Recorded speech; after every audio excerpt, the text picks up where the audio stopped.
There is a leak, a piece of data that NASA does not want you to see. On the 3rd of November 2025, someone with access to the Jet Propulsion Laboratory's internal systems pulled the latest orbital solution for an object named Comet 3I Atlas.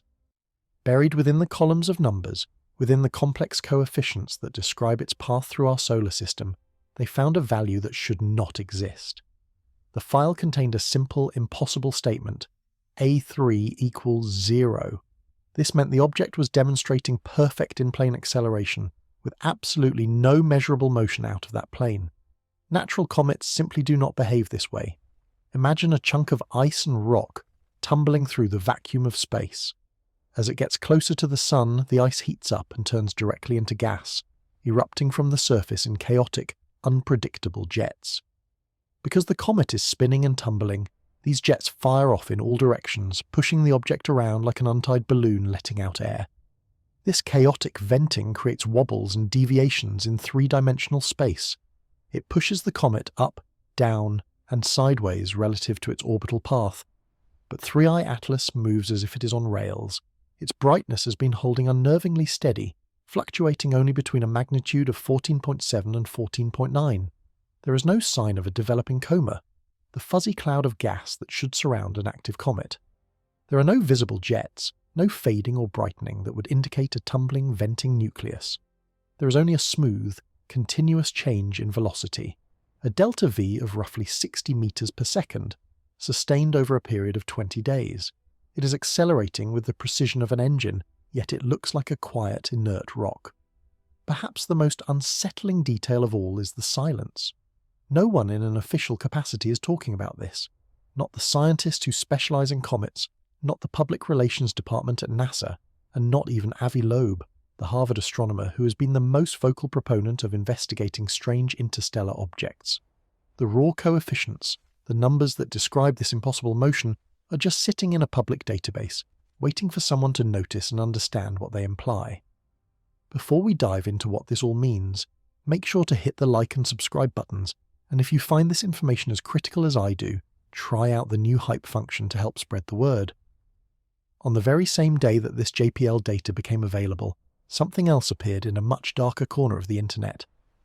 A post materialized on 4chan's paranormal board, a forum known more for hoaxes and fiction than for scientific discourse.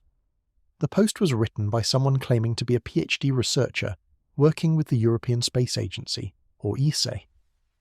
This individual claimed to have ongoing access to the combined observational data for 3I Atlas, data gathered from telescopes all over the world. The post read less like a theory and more like a confession. The anonymous researcher wrote, and I quote, "For months, I have been part of a formal working group that has tried and failed to reconcile this object's behavior with any known class of natural celestial body. The official position is that 3I Atlas is a uniquely active but otherwise natural comet. This position is no longer tenable." End quote. Now, it is critical to state the obvious. 4chan is not a peer-reviewed journal. It is an anonymous image board where anyone can claim to be anyone and say anything they want. It is the last place you would expect to find a credible scientific breakthrough. But this post was different. The technical details it contained aligned perfectly with the publicly available, though obscure, data. The mass estimates mentioned in the post matched the calculations being quietly discussed by astronomers. The strange chemical signatures it described matched the preliminary spectra that had been taken. The observational paradoxes it laid out were the very same ones puzzling the experts. Most importantly, the predictions made by this anonymous researcher are testable. The post provides falsifiable claims with specific timelines. It argues that 3I Atlas will behave in a certain way over the coming months, a way that violates the known behavior of comets. Either it will or it will not. In science, the identity of the messenger does not matter. What matters is whether the predictions hold up against observation. Let me walk you through what this person is claiming, because it is not an exaggeration to say that if even a fraction of it is accurate, we are looking at something that fundamentally challenges our understanding of the universe. The post begins with what it calls the outgassing problem. We can see that 3I Atlas is venting a tremendous amount of material, about 150 kilograms of gas and dust every single second. This is not a disputed number. Multiple telescopes have confirmed this mass loss rate. The James Webb Space Telescope detected the chemical signatures of the gas. Ground-based observatories have measured the faint glow of the dust. The number is solid. What is in dispute is the consequence, or rather, the complete lack of one. The anonymous post describes it with a powerful analogy. It is like watching a howitzer fire a shell with absolutely zero recoil or smoke or bang. It is a constant violent event with no consequences, and that is a disgusting violation of basic physics." End quote. When a comet ejects 150 kilograms of material every second, that mass carries momentum away from the object. The law of conservation of momentum is not a suggestion. It is one of the most fundamental rules governing how matter behaves. If you throw mass in one direction, you must move in the opposite direction. This is the principle that makes rockets work. It is the principle that makes comets deviate from their orbits. Every object that has ever ejected material in the history of space has followed this rule, except, apparently, 3I Atlas. The researcher describes the frantic efforts of their team to make sense of this. They claim to have checked the data 100 times, using every available instrument. The outgassing is real. The lack of any significant recoil is also real. The only way the physics can possibly work, they claim, is if the object has the mass of a small moon crammed into a space no more than 2 or 3 kilometers across. The models give a lower limit of 33 billion tons. Think about that. 33 billion tons packed into a sphere just a couple of kilometers wide. That is a density that is difficult to comprehend, a density that creates what the Post calls the second worst problem. Finding a mountain on an interstellar trajectory is, according to our current understanding, statistically impossible. Our surveys of interstellar space have only just begun in earnest. The Vera Rubin Observatory in Chile, our most powerful tool for this kind of work, only became fully operational this year. Before that, in all of human history, we had spotted exactly 2 confirmed interstellar objects. The first was 1 Oumuamua in 2017, and the second was 2I Borisov in 2019. Both of them were relatively small. Oumuamua was perhaps 100 meters across, the size of a city block. Borisov was larger, around 400 meters across. Now we have 3I Atlas. Its estimated size is a minimum of 5 kilometers, and it could be significantly larger. That makes it 1,000 times more massive than 2I Borisov, and a staggering 1 million times more massive than 1I Oumuamua. And we found it almost immediately after our new survey telescope started its work. The statistics here are devastating to our current models of the galaxy. If objects this massive are common enough that we found one within months of turning on our new instruments, then the space between stars is not just dotted with debris, it is, as the Post states, swarming with them. Our models of how solar systems form and how much material they eject would be wrong by a factor of 10,000. Our entire picture of what gets thrown out into the galaxy would be fundamentally, grotesquely flawed. Or, and this is the quiet, terrifying conclusion the researcher says their group is being actively discouraged from discussing, this object is not debris at all. Then there is the problem of its chemistry. Spectroscopes have detected pure atomic nickel steaming off the surface of 3I Atlas. This is happening at temperatures where nickel should be frozen completely solid. This is not a gradual process like ice turning into vapor, a process known as sublimation. The Post describes it as a switch. The nickel production is insanely sensitive to sunlight. A tiny change in the heat hitting the object, and the production of nickel vapor just shuts off completely. There is only one known way to get that kind of precise on-off behavior, the breakdown of a parent molecule. And according to the Post, the only viable option is a compound called nickel tetracarbonyl. This is a substance we use on Earth in industrial refining. It is a compound that explains everything about the nickel signature, especially the baffling absence of any iron. The problem is, it is not a naturally occurring compound. Nickel tetracarbonyl has a specific chemical formula, a single nickel atom bonded to 4 carbon monoxide groups. We manufacture it on Earth using something called the MOND process. You take impure nickel and pass carbon monoxide gas over it at a controlled temperature of 50 to 60 degrees Celsius. The nickel reacts, forming this volatile compound that vaporizes easily, leaving impurities like iron behind. Then, you heat the gas to a higher temperature, around 200 degrees Celsius, and it decomposes back into pure nickel and carbon monoxide. This process is how we refine nickel to extreme purity for industrial applications, like electroplating, creating catalysts and other advanced manufacturing processes. It is synthetic, it requires carefully controlled conditions, and it is notoriously temperamental. Small changes in temperature cause dramatic changes in its stability. This perfectly matches the on-off switch-like behavior observed in the nickel emissions from 3I Atlas. This leads to a central, deeply troubling question. What the hell is a synthetic industrial chemical doing on a rock that we think has been drifting through deep space for billions of years? The post continues, pointing out that the dust being shed by 3I Atlas is just as messed up as its chemistry. When scientists measure how light reflects off dust particles, the polarization of that light reveals information about the texture and structure of the particles. Every comet, every asteroid we have ever studied falls within a certain predictable range of polarization values. According to the anonymous researcher, the data from 3I Atlas came back so far off what is expected that their director insisted for the better part of a week that the team was making errors in their measurements. They repeated the result again and again, only to get the same impossible numbers. The only way to get these polarization values is if the dust grains are something else entirely, not sand, not ice. The post describes them as large, incredibly complex particles, black and porous as smoke. It concludes with a chilling statement, "It is not natural dust, it is a manufactured material." As if that were not enough, this is where the story gets even stranger. The Hubble and James Webb Space Telescopes have seen a feature that should not exist, a faint, greasy smear of a tail pointing straight at the sun. This is known as an anti-tail. Now, some comets do appear to have anti-tails, but in almost every case they are optical illusions. They are caused by our viewing geometry, where we are looking at the comet's dust trail edge-on, making it appear to point sunward even though the material is still moving away from the sun. 3I Atlas is different. A detailed analysis of its spectroscopy and geometry confirms that this is not an illusion. There is actual material being physically ejected toward the sun, fighting against the pressure of sunlight and the solar wind. The only explanation for this requires a massive carbon dioxide jet firing directly from the sun-facing side of the object, a jet powerful enough to lift heavy water ice grains that sunlight cannot easily push away.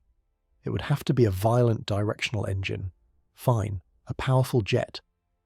But there is a massive contradiction. The object is not rotating. Multiple observatories have stared at 3I Atlas for days on end, and its brightness does not change, not by a fraction of a percent. The data shows a dead flat line. A jet that powerful, erupting from a specific spot on a rotating body, would create a pulse, a flicker, a rhythm. As the jet rotates in and out of view, we would see periodic brightening and dimming. Instead, we see absolute, perfect, unwavering stillness. Herein lies the paradox. The explanation for the anti-tail requires a violent directional event. The observation of its light requires a perfectly uniform, unchanging cloud. You cannot have both at the same time. One of these observations is a lie. Either our model for how the tail is formed is completely wrong, or the cloud of material surrounding 3I Atlas is not natural. Then there is the heat problem. The object is cold, far colder than it should be. It is currently absorbing gigawatts of raw solar energy, enough to power a small city. At its closest approach to the Sun, or perihelion, on October 29th, it was 1.36 astronomical units away, closer than Mars. Sunlight at that distance delivers about 770 watts per square meter. For an object 5 kilometers across, that adds up to trillions of watts of energy, pouring onto its surface every second. That energy has to go somewhere. On a normal comet, it would be driving off enormous plumes of water vapor as the surface ice boils away into space, but the water is not there. Observations show that only 4% of the material outgassing from 3I Atlas is water. The rest is a bizarre cocktail of carbon dioxide, nickel, cyanide, and carbonyl sulfide. It is like pointing a blowtorch at an ice cube and watching it refuse to melt. The object has found a way to either dispose of or regulate an enormous thermal load, keeping its surface locked at a specific low temperature in defiance of the sun's energy. Its trajectory, the very path it is taking through our solar system, is a statistical joke. It is travelling in a perfect low angular momentum orbit, the kind that guarantees a close pass through the inner solar system. The physicists who model this kind of thing are blunt. There is no known natural process that filters massive objects onto these specific trajectories. Debris ejected from other star systems should come in with random orientations, random speeds, and random inclinations. 3i Atlas came in on the ecliptic plane, the flat disk where all our planets orbit. Yes, it is moving retrograde, opposite to the planets, but it is aligned within 5 degrees of that plane. The probability of that happening by chance is about 0.2%. Its arrival timing was also strangely precise, bringing it within tens of millions of kilometers of Mars, Venus, and Jupiter, and it placed its perihelion passage directly behind the Sun as viewed from Earth, making it completely unobservable during its closest and most active approach. The probability of that specific timing is 0.05%. For all intents and purposes, the 4chan post argues, this thing was delivered from the darkness. These are not separate, unrelated problems. They are all symptoms of a single underlying sickness. A jet powerful enough to create the anti-tail would make the object flicker, but it does not. A body that massive should be geologically dead, but it is not. The sun's intense heat should be boiling it alive, but it feels nothing. Each paradox is a wall, and for months scientists have been standing here staring at the walls, refusing to see the shape of the room. So, what is the shape of the room? What single explanation can make all of this coherent? The anonymous researcher offers one. It is a macroscopic quantum object, a stable, massive particle left over from the first microseconds of the Big Bang, a bubble of a different set of physical laws that has managed to survive for billions of years, cloaked in a skin of our reality. The name for this object in theoretical physics is a non-topological soliton, or more commonly, a cue-ball. Before you dismiss this as pure science fiction, it is important to understand what a cue-ball is in physics. It is not a speculative fantasy. It is a predicted consequence of certain supersymmetric field theories. In the very early universe, just fractions of a second after the Big Bang, fields existed in high-energy states that are not stable in our current, low-energy universe. As the universe expanded and cooled, most of these high-energy states decayed away. But in some models, stable configurations could have formed. These would be lumps of field energy that cannot decay, because they are protected by conserved quantum numbers.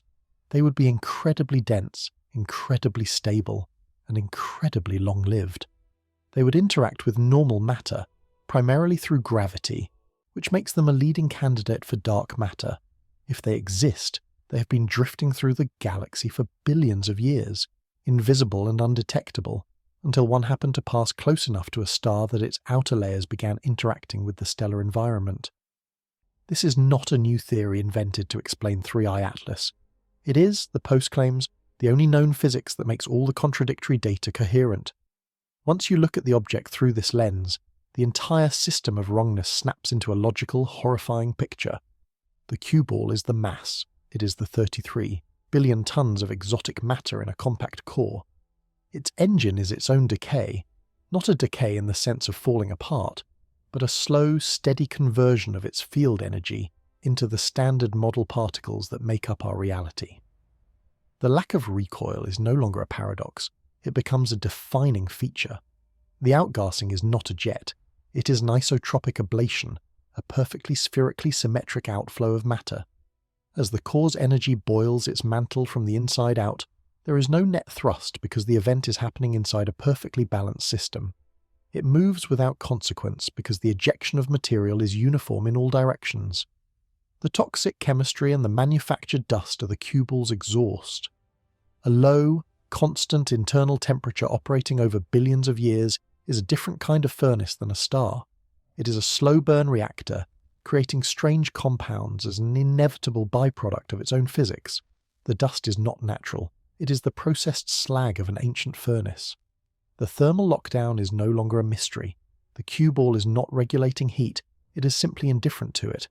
The gigawatts of energy from the sun are a trivial external variable to a monstrous 13 billion-year-old object with its own internal power source.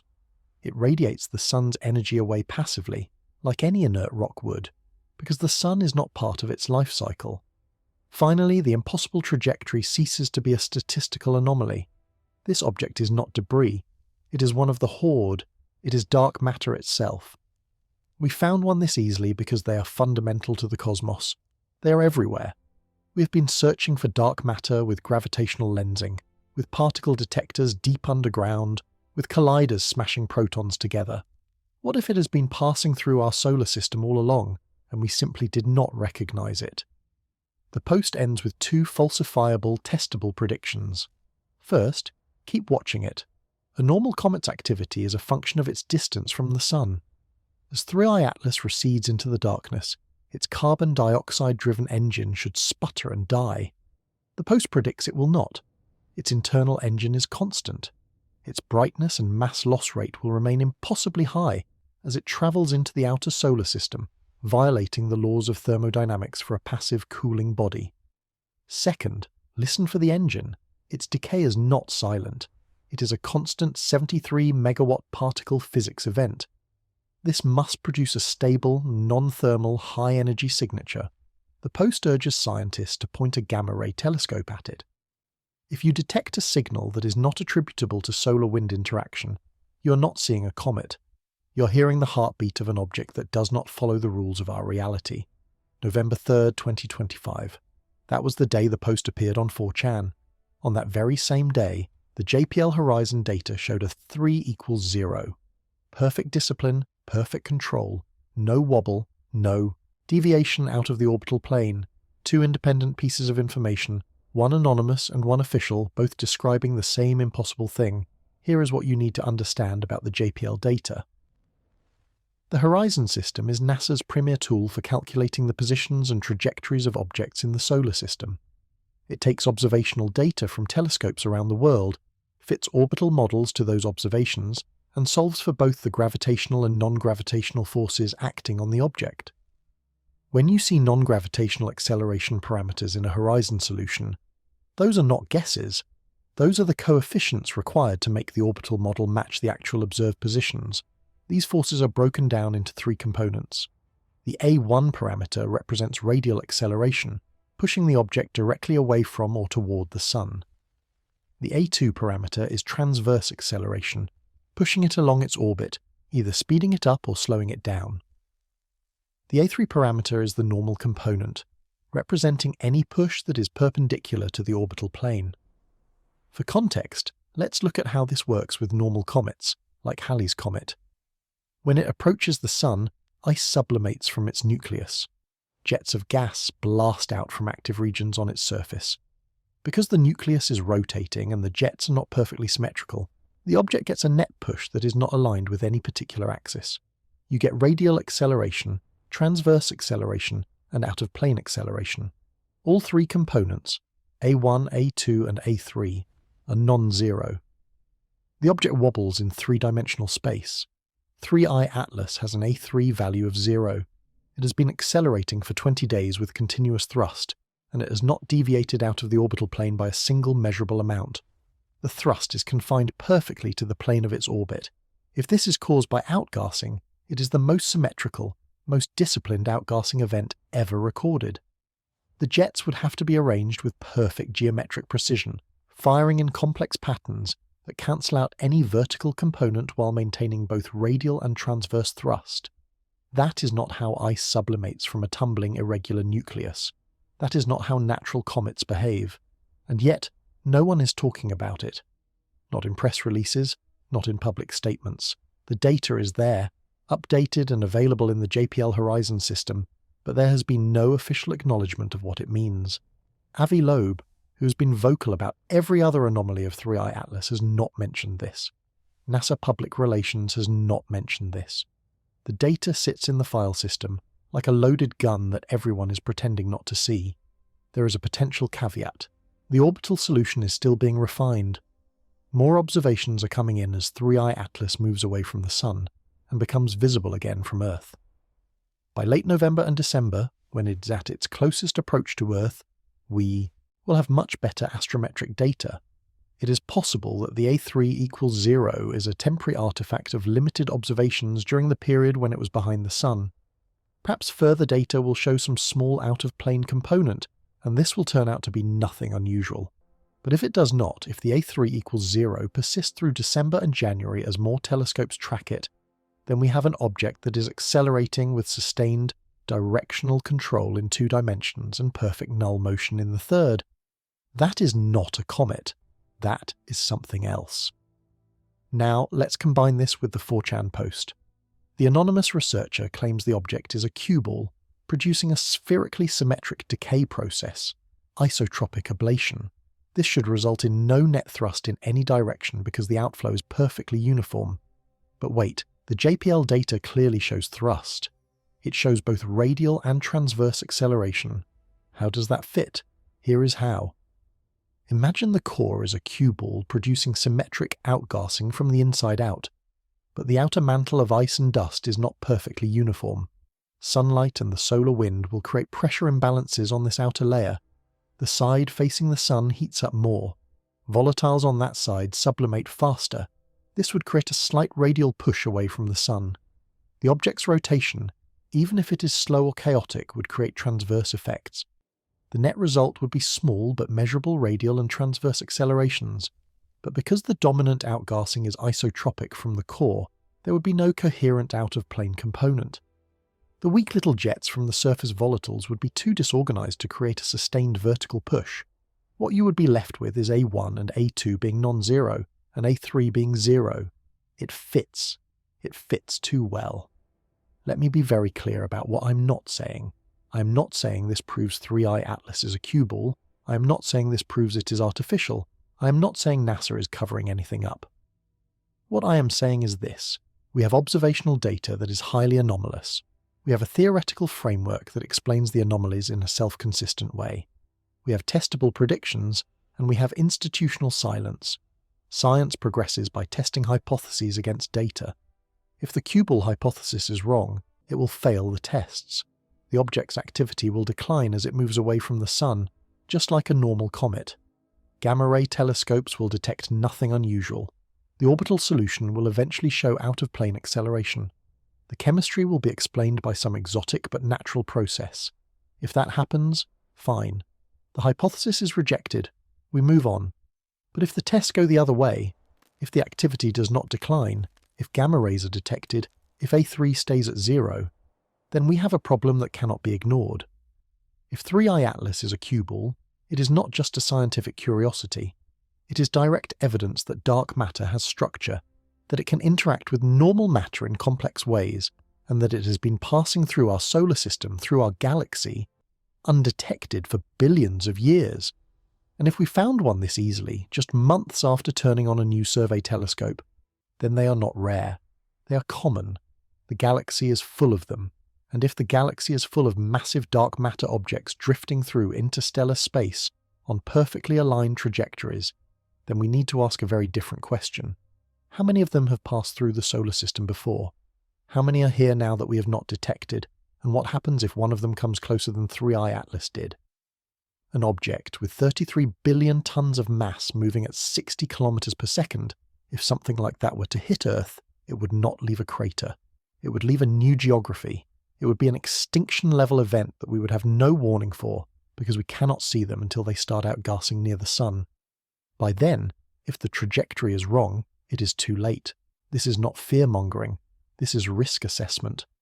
If cue balls are real, and they are common, they represent a category of threat we have never considered. Our planetary defense systems are not designed for this.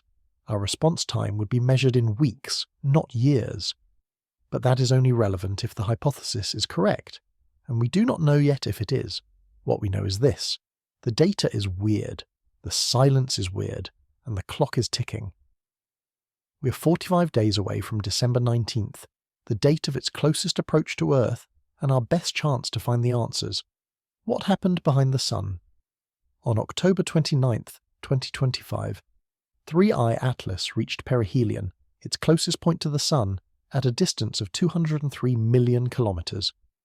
For 8 days leading up to this moment and for several days after, the object was in solar conjunction from Earth's perspective. It was hidden behind the solar glare, completely unobservable by ground-based telescopes. And during those days when we could not watch it, something changed. When 3i Atlas emerged from behind the sun in early November, observers noticed immediately that something was different. Its brightness had changed in a way that did not match predictions. The object had accelerated, and most strangely, there were reports that its colour had shifted. These were not dramatic changes, not in a way that screamed artificiality, but they were enough that the scientists who had been tracking it closely took notice. Let me start with what we know for certain. On October 29th, the Atacama Large Millimeter Array, or ALMA, in Chile, was tracking 3i Atlas as closely as the geometry would allow. ALMA is not an optical telescope. It observes in millimeter and submillimeter wavelengths, which means it can sometimes peer through the sun's glare better than visible light instruments. The data ALMA collected showed that 3i Atlas was 4 arc-seconds away from where it was supposed to be. 4 arc-seconds does not sound like much. In angular terms it is tiny, but when you convert that to actual distance at the range 3i Atlas was from us, it represents a deviation of thousands of kilometers from its predicted trajectory. Comets deviate from purely gravitational orbits all the time. This is not news. Outgassing creates thrust. But the magnitude and the timing matter. 3i Atlas was supposed to be most active at Perihelion, and that is exactly when the deviation was detected. So far, this is consistent with a natural comet. Here is what is not consistent: the amount of mass loss required to produce that deviation. Loeb did the calculation within hours of hearing about the ALMA data. If 3i Atlas is accelerating purely due to the rocket effect of gas jetting off its surface, then conservation of momentum gives you a direct relationship between the thrust, the mass of the object, and the rate at which it is losing mass. To produce the observed acceleration, the object would need to be losing mass at a rate corresponding to about 10% of its total mass over the span of a month. If the object is 33 billion tons, then it lost 3.3 billion tons during its passage near the Sun. That gas has to go somewhere. It forms a coma, a diffuse cloud of expanding material. A cloud that size, containing billions of tons of carbon dioxide, water and nickel vapor, should be enormous. It should be blindingly obvious to any telescope that looks at it. December 19th is when we'll know if it is there. That is when 3i Atlas makes its closest approach to Earth. That is when Hubble, Webb and hundreds of ground-based observatories will have their best chance to measure the coma. If the cloud is there, massive and undeniable, then the acceleration was caused by outgassing. It is a natural process. If the cloud is not there, we have a big problem. If the acceleration was not caused by outgassing, what caused it? Internal propulsion, a directed energy source. There is no third option. Now let's talk about the colour. This is where things get murkier. Multiple sources, including solar observatories like Stereo A and GOES 19, showed 3i Atlas brightening rapidly as it approached perihelion. That much is expected. What was unexpected was its spectral signature. Comets are typically redder than the Sun because their dust scatters blue light away. But according to some analyses, 3i Atlas appeared to have a colour close to, or even slightly bluer than, the Sun itself. Loeb suggested 2 possibilities. 1. Massive evaporation. If the object is losing material so fast that the coma is dominated by ionized gas, you could get strong blue emission lines. This would be an extreme version of a natural process. 2. An artificial light source or a hot engine. If the object contains an internal energy source hotter than the Sun's surface, it would glow blue. That is just black body radiation. But the most plausible explanation is that the observation is being misinterpreted. Solar. Observatories are not designed for this kind of work. The data is noisy and requires heavy processing. Until we get high-quality spectra from Hubble or Webb in December, the colour question remains open. What is conclusive is the acceleration. The timing of this acceleration is critical. Perihelion is the optimal moment for a spacecraft to perform a manoeuvre to change its trajectory efficiently. This is called the Oberth effect. If you want to brake and drop into a bound orbit, you do it at perihelion. 3i Atlas is on a hyperbolic trajectory, meaning it is leaving our solar system. If it wanted to stay, perihelion is when it would have had to act. And perihelion is exactly when we detected anomalous acceleration. Is this proof of anything? No. Comets also happen to be most active at perihelion for completely natural reasons. The fact that the acceleration happened at perihelion is consistent with both the natural explanation and the artificial one. It does not distinguish between them, but it is one more thing on the pile, one more coincidence. And when you stack enough coincidences, you have to start asking whether they are really coincidences at all. The other thing that happened during perihelion is that 3i Atlas was unobservable from Earth. If you were designing an interstellar probe and you wanted to perform a maneuver without being observed, you would do it when the target planet cannot see you. You would do it during solar conjunction. Again, this is not proof. The object's trajectory was set billions of years ago. If it is natural, the timing is just chance. But if it is not natural, if the trajectory was chosen, then the timing is perfect. This brings us to the Trojan horse hypothesis. The idea that 3I Atlas has the external appearance of a comet, but that this appearance is either incidental or deliberate camouflage for something else underneath. Loeb has been vocal about this. He argues that we should not judge the nature of the object by the chemicals evaporating from its surface. If the core is a cue ball, the icy mantle is just debris it accreted over billions of years. That mantle behaves like a comet because it is made of cometary material. Or if the core is artificial, the same logic applies. You do not build an interstellar probe out of exposed metal. You build it out of ice. You coat it in a thick, self-healing, protective shell of frozen volatiles. When it approaches a star, that shell sublimates. It looks like a comet. It acts like a comet, until you measure the details closely enough to see the inconsistencies. Both scenarios predict the same thing: an object that looks like a comet on the surface but has anomalous mass, chemistry, thermal behavior, and acceleration. December the 19th will test this. If there is a massive coma, the natural explanation holds. If there is not, alternative explanations move from speculative to necessary. The smart thing to do is wait and collect more data. But here is the problem. If 3I, Atlas is not natural, it is not going to wait for us. It is leaving. By late 2026, it will be too faint for most telescopes to observe. We have a limited window. Act too fast, and you look like a fool if it is just a weird comet. Act too slow, and you miss the opportunity to confirm something extraordinary. The data from Perihelion is weird. Not conclusively weird, but weird enough that dismissing it feels premature. All of it is consistent with the hypothesis that 3I Atlas is not what it appears to be, and consistency is not nothing. When multiple independent lines of evidence all point in the same direction, the aggregate weight starts to matter. If I had to bet, based on everything we have seen so far, I would bet on there being no massive debris cloud in December. And when that happens, the conversation will have to shift, because at that point, we will be out of natural explanations. 10 impossibilities. Loeb is not a fringe scientist. He is the Frank B. Baird Jr. Professor of Science at Harvard University.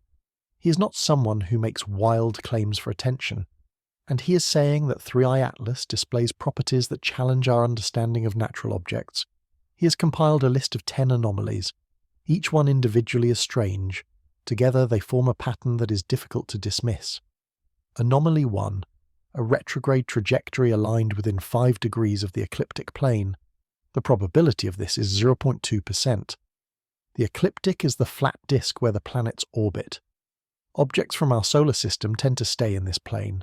Comets from the Oort cloud, a spherical shell surrounding our system, come in from random directions.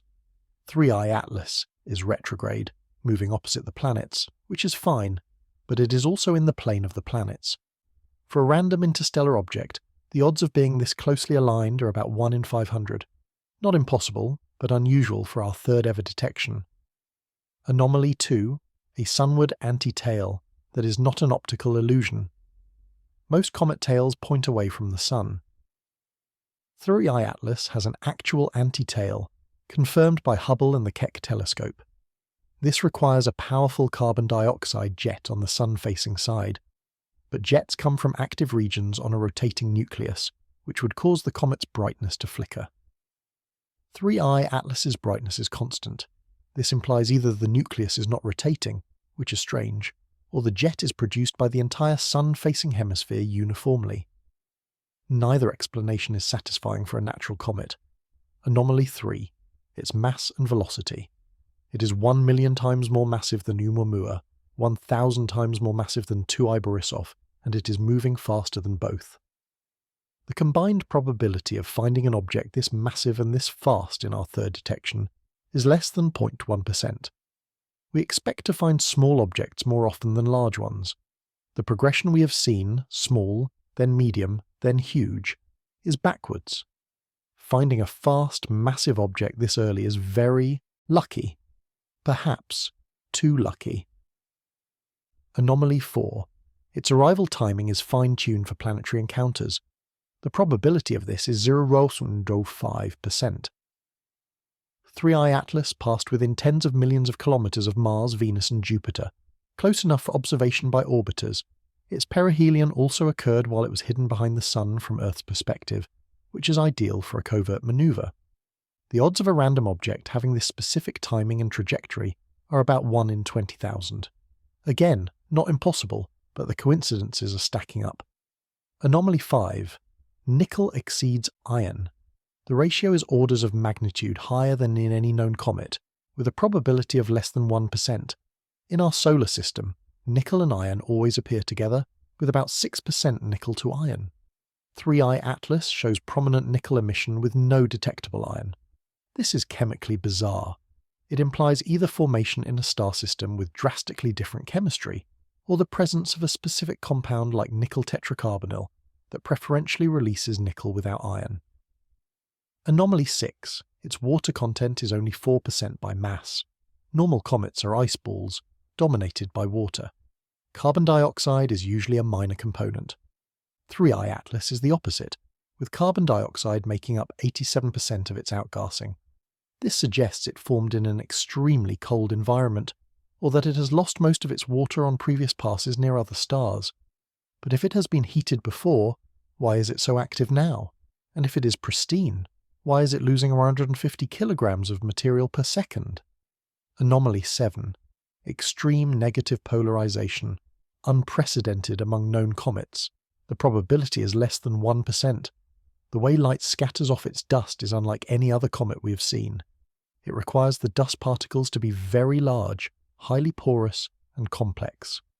The 4chan post described the dust as black and porous as smoke, a description that matches what is needed to explain the polarization, but also matches what you would expect from a manufactured material like an aerogel. Anomaly 8. Its arrival direction is within 9 degrees of the WOW signal. The probability of this is 0.6%. The WOW signal was a strong unexplained radio signal detected in 1977. Tracing the trajectory of 3I Atlas backwards, it comes from a region of the sky very close to the source of that signal. Is there a connection? Almost certainly not, but the coincidence is there, and coincidences accumulate. Anomaly 9. Rapid brightening and unusual colour near perihelion. 3I Atlas brightened faster than any known comet as it approached the Sun. The brightness scaled with distance to the Sun raised to the power of 7.5, an extremely steep dependence. It was dumping an enormous amount of energy. There are also indications that its colour shifted to be bluer than the Sun, which could indicate either extreme cometary activity or an artificial light source. Anomaly 10. Non-gravitational acceleration without a corresponding debris cloud. This is the anomaly that is still unconfirmed, pending the December data. The acceleration is solid. If the massive debris cloud required to explain it is not there, this becomes the most significant anomaly of all. It would mean the object is accelerating without ejecting the required mass, which is not how physics works unless something else is going on. Each of these anomalies has a low probability. If they were independent, their combined probability would be effectively 0. They are not independent, but even accounting for correlations, the joint probability is very small. This is where Bayesian reasoning comes in. You start with a low prior probability that an object is artificial. But as you accumulate evidence that is unlikely under the natural comet hypothesis, the probability shifts. It might not become likely, but it shifts from absurdly implausible to merely implausible. The Vera Rubin Observatory will help resolve this. It will detect interstellar objects at a rate of roughly 1 every few months. By the end of the decade, we will have dozens of them. If most are mundane and 3I Atlas is the only weird one, then it is just a statistical fluke. But if more weird ones show up, if these anomalies are not rare, then we have a different problem. Then, the alternative explanations stop being fringe speculation and start being necessary. For now, all we can say is this. 3I Atlas is quantifiably, measurably weird. It is weird enough to justify serious attention, and we have a limited window to study it before it's gone forever, when reality TV meets reality. On November 2nd, 2025, Kim Kardashian tweeted at NASA, quote, "Wait, what is the T on 3I Atlas?" End quote. The tweet went viral. Millions of impressions within hours. Major news outlets picked it up. Suddenly, an obscure interstellar comet became headline news. NASA's acting administrator, Shauna Duffy, responded the same day. Great question. NASA's observations show that this is the third interstellar comet to pass through our solar system. No aliens, no threat to life here on Earth. End quote. The response was short, dismissive, and reassuring. It was exactly the kind of response you would expect from a government agency trying to avoid fueling speculation, and exactly the kind of response that fuels speculation. A.V. Loeb responded by saying he would love to bring Kardashian up to date on all the anomalies of 3i Atlas. He meant it sincerely, because at this point, public attention is one of the few forcing functions that can push institutions to release data and answer questions. This brings us to the HiRISE problem. On October 2nd and 3rd, 2025, the High-Resolution Imaging Science Experiment Camera, or HiRISE, aboard NASA's Mars Reconnaissance Orbiter, took images of 3i Atlas as it passed within 30 million kilometers of Mars. HiRISE is the most powerful camera ever sent to another planet. At that distance, its resolution is roughly 30 kilometers per pixel. This is not enough to see the nucleus directly, but it is enough to measure the brightness of the coma, detect jets, and constrain the nucleus size. It should be the best image we have of this object before it gets to Earth in December. Except the HiRISE team has not released the images. It has been over a month. No publication, no press release, no data dump, nothing. A.V. Loeb requested access directly from the principal investigator, Professor Alfred McEwen. No response. Congresswoman Anna Paulina Luna submitted an official letter to NASA requesting the release of the images. No response. Why? The official explanation, to the extent that there is one, is the government shutdown in early October. This is plausible, but the shutdown ended weeks ago. Other Mars missions released their data. Why is HiRISE different? One possibility is that the data is still being processed. HiRISE is designed to image the Martian surface, not faint comets. Processing the image might require custom calibration. This is also plausible. But if this is the reason, the team should communicate that to the public. Instead, there is silence. Another possibility is that the images show something unexpected, and the team wants to be absolutely certain of their results before releasing anything. This is understandable. You do not want to publish preliminary results that turn out to be wrong, but there is a line between caution and obstruction. Or maybe the delay is purely bureaucratic. NASA's procedures are slow. Any of these could be true, but the end result is the same. 1 month after the observation, we do not have the data. And the longer the delay, the more suspicious it looks. I am not accusing NASA of a cover-up. This is almost certainly a case of normal institutional dysfunction, combined with unfortunate timing and poor communication. But perception matters. When you have an object generating speculation, and data that should be public is not being released, you create a vacuum. That vacuum gets filled with theories. Kim Kardashian's tweet is a symptom of that vacuum. People sense that something is off. The HiRISE images could show us so much. They could give us a better estimate of the coma's brightness, revealing changes in activity. They could show the shape and structure of the coma, confirming or refining the anti-tail. They could provide a tighter constraint on the size of the solid body. They could even give us crude color information relevant to the Perihelion anomaly. All of this would be invaluable for planning the December observations. December 19th is just weeks away. By then, the HiRISE images will be old news. NASA's mission includes sharing its discoveries. Why is this one different? Transparency is not optional. It is essential. Silence implies you are hiding something, even if you're not. NASA, if you're listening, release the HiRISE images. Do it now. The chemistry that should not exist. Nickel tetracarbonyl, a colorless, volatile, highly toxic and extremely reactive liquid. It is utterly unnatural in the context of a comet, yet it is the compound that best explains the spectrum of 3i Atlas. Multiple telescopes have taken spectra of the gas surrounding the object. The spectra are dominated by strong, bright nickel emission lines. Iron, which should accompany nickel, is absent, below the detection limit. This is backwards. In all solar system material, the nickel-to-iron ratio is about 6%. You do not get nickel without iron unless something has separated them. Nickel tetracarbonyl does this. When nickel metal reacts with carbon monoxide, it forms this volatile compound, which vaporizes, leaving iron behind. When it breaks down, it releases pure nickel atoms. This would explain exactly what we are seeing, but how did it get there? On Earth, we make it using the industrial Mond process, invented in 1890. The specific conditions of temperature and pressure do not occur naturally on our planet. Could it form naturally in space? Maybe. Interstellar clouds contain carbon monoxide and trace nickel. Perhaps under very specific conditions, it could form and condense onto dust grains. We have never detected it in space, but our surveys are incomplete. If this is true, 3I Atlas is showing us a truly alien chemistry. The key is its temperature sensitivity. Nickel tetracarbonyl is stable only in a narrow temperature range. The nickel emission from 3I Atlas is highly variable, with sunlight showing a switch-like on-off behavior that perfectly fits the sharp thermal stability window of this compound.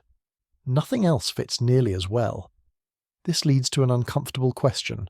What if it is not natural? What if it is deliberate? If you were building an object for interstellar space, you would need stable, self-repairing materials. A system could, in principle, be designed to harvest carbon monoxide to coat nickel surfaces, continuously regenerating a protective layer. This is speculative, but it is the kind of thing an advanced technology might do. It also matches the 4chan post's description of the dust as a manufactured material, black and porous as smoke. Other chemical anomalies add to the puzzle. The carbon dioxide to water ratio of 87% to 4% is the reverse of normal comets. This suggests formation in a very cold environment, but if it was so cold, why is it so active now? The cyanide to nickel ratio is also orders of magnitude different from any other comet, and the extreme negative polarization of its dust requires large, complex, highly porous particles, which could be natural fractal aggregates, but could also be a sign of structural engineering, like an aerogel. Occam's razor states that the simplest explanation is usually correct. If 3I Atlas is a natural comet, you need multiple, independent, unusual conditions to explain everything. It feels like a stretch. If it is not natural, you need only one condition. It was made. Everything else follows. The burden of proof for such. An extraordinary claim is high, and we need more data. But the chemistry remains a puzzle that keeps hinting at the same uncomfortable question. If this is natural, why is it so perfectly weird? And if it is not natural, what is it? When physics gets weird? What if 3I Atlas is not a comet? What if it is not even made of ordinary matter? What if its core is a relic from the first moments after the Big Bang? This is the cue ball hypothesis, and as strange as it sounds, it is not science fiction. It is theoretical physics. In the very early universe, as it cooled and the fundamental forces separated, scalar fields could have formed stable, localized lumps called solitons. A non-topological soliton, or cue ball, is a lump of field energy stabilized by a conserved quantum number. It cannot decay without violating that conservation law. These objects would have formed in the early universe, and they would be incredibly dense and long-lived, with lifetimes longer than the age of the universe. This makes them a candidate for dark matter. Instead of tiny, weakly interacting particles, dark matter could be composed of these macroscopic objects, with masses ranging from grams to kilograms or even more. They would pass through ordinary matter almost unimpeded. But occasionally, one might be captured by a star or pass through a solar system. And if it had accreted a mantle of normal matter over billions of years, it might start to outgas as it approached a star. This is the scenario described in the 4chan post. 3I Atlas, according to this hypothesis, is a cue ball with a mass of tens of billions of tons, coated in a layer of ice and dust. Its core is inert, but it has an internal energy source, the slow 73 megawatt decay of its field energy, converting exotic matter into standard model particles. This tiny trickle of energy is enough to keep the mantle warm, driving chemistry over billions of years. This low-temperature, long-duration furnace would produce an exhaust of carbon dioxide, carbon monoxide, and other compounds, with unusual ratios like nickel without iron. The advantage of this hypothesis is that it explains everything: the mass, the outgassing without recoil, the thermal stability, the weird chemistry, and the trajectory. If cue balls are a component of dark matter, then the galaxy is full of them. We found one easily because they are everywhere. The Vera Rubin Observatory should find more of them. The hypothesis also makes testable predictions.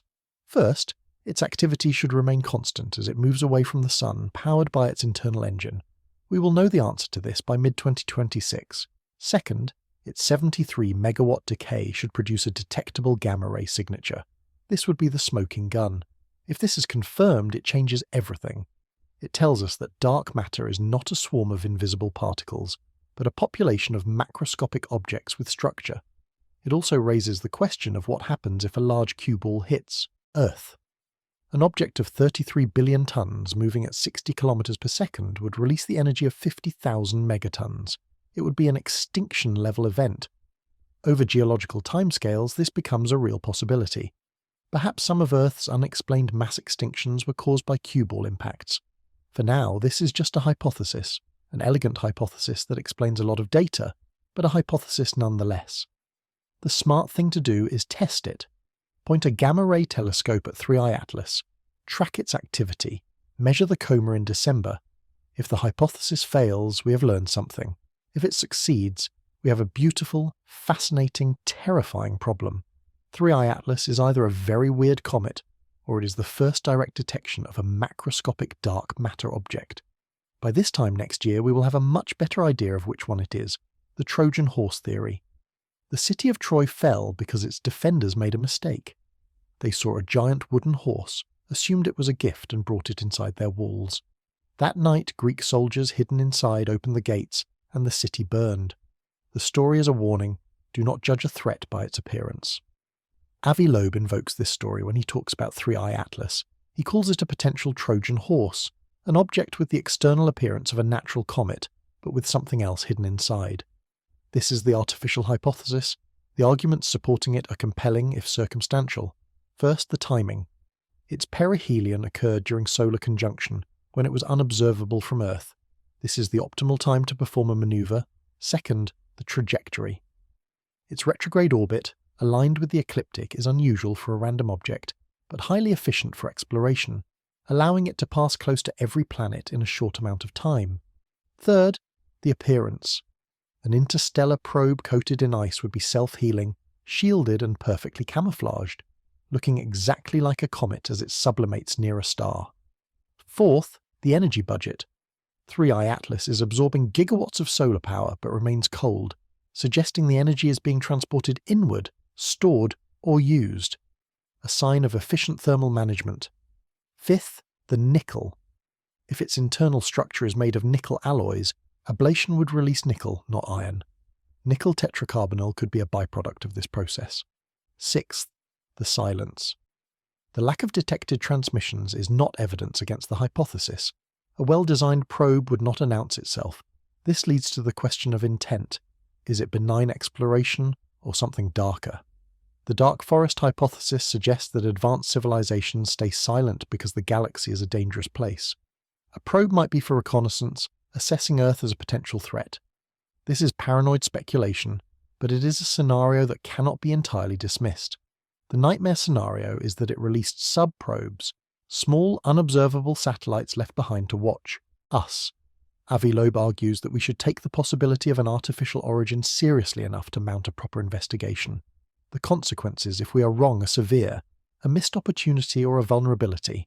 The obstacles are institutional inertia, scientific conservatism, and fear. Fear of being wrong, of being ridiculed. But this fear is corrosive. The Trojan horse theory is not proven, but it is on the table. We have a responsibility to check, to verify, to test. The defenders of Troy did not check, they paid the price. We have a chance to do better. The December 19th reckoning. Mark it on your calendar. That is the day 3I Atlas makes its closest approach to Earth, at a distance of 267 million kilometers.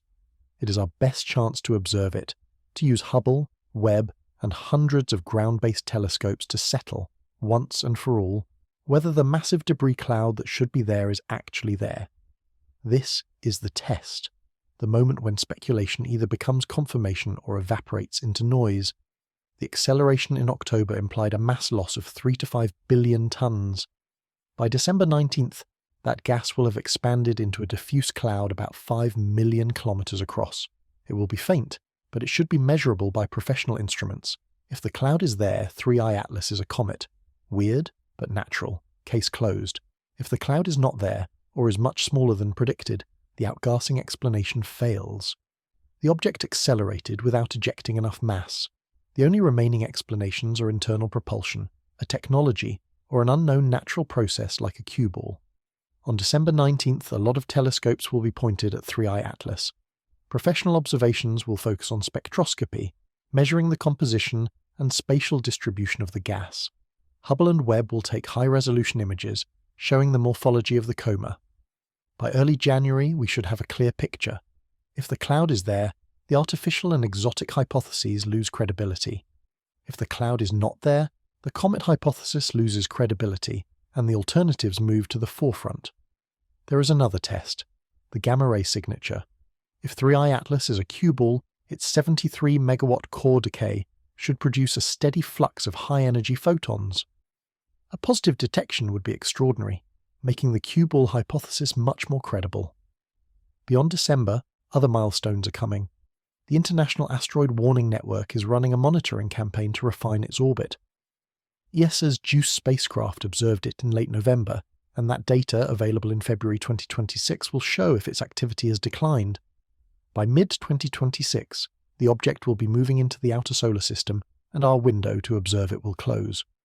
If this issue remains unresolved, 3i Atlas will become a footnote in history. But if the results are unambiguous, no cloud, a gamma-ray signal, it becomes a paradigm shift. It becomes the object that taught us dark matter has structure, or that we're not alone. December 19th, 2025 could become a date we remember. The clock is ticking. This is when we find out if the universe is stranger than we thought. This is when we look. The galaxy is swarming with them. We have found 3 interstellar objects in 8 years. Oumuamua in 2017, 2i Borisov in 2019, and 3i Atlas in 2025. Each one stranger than the last, and if the statistics are right, this is not rare, this is normal.